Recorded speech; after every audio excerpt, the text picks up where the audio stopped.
attentive à la parole de Sa Majesté Allah. Combien de fois une minorité, nous dit Allah subhanahu wa ta'ala, a triomphé d'une majorité par la permission du seul et de l'unique, du tout puissant, du tout miséricordieux, Allah subhanahu wa ta'ala. Réconcilions-nous avec notre Seigneur, c'est lui qui gère tout.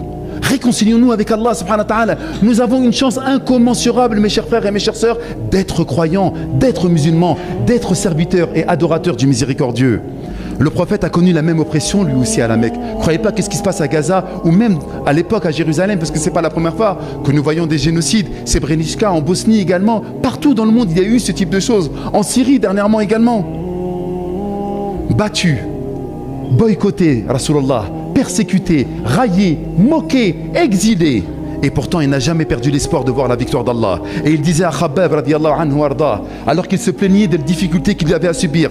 Et il a dit, le Nabi sallallahu alayhi wa sallam, alors qu'ils étaient torturés, Wallahi, la yutimanna Allahu hada al-amr, walakinnakum tasta'jilun.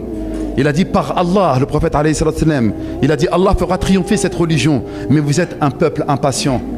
Bien sûr, comment ne pas tomber dans l'impatience lorsque nous voyons tous ces massacres, ce génocide en cours, lorsque nous voyons toutes ces pauvretés et ces injustices.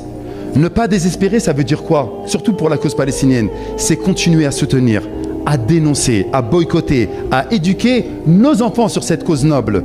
Même si la libération tarde, même si cela prend du temps, c'est une preuve de foi. Autre chose également qui nous fait mal, et je parle surtout pour moi en France, c'est face à l'islamophobie et au rejet. C'est vrai, on est en Europe et, machallah, mes sœurs, avec leur foulard, on les désigne du doigt. Nous, les frères, parfois, avec notre pilosité ou notre manière de vivre, on nous désigne du doigt.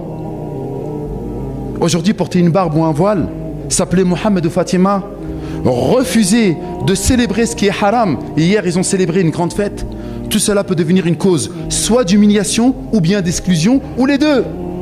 Mais notre identité ne vient ni de l'acceptation des autres. On n'a pas besoin d'être accepté par ceux qui ne suivent pas, par ceux qui ne pensent pas comme nous. Ni de la validation sociale. Je n'ai pas besoin d'être validé parce que je suis tel ou tel mouvement, tel ou tel chanteur, tel ou tel influenceur, tel ou tel mindset, état d'esprit. Non. C'est pas cela. Tout cela peut devenir une cause d'humiliation. Et elle vient de notre lien avec Allah. Notre identité ne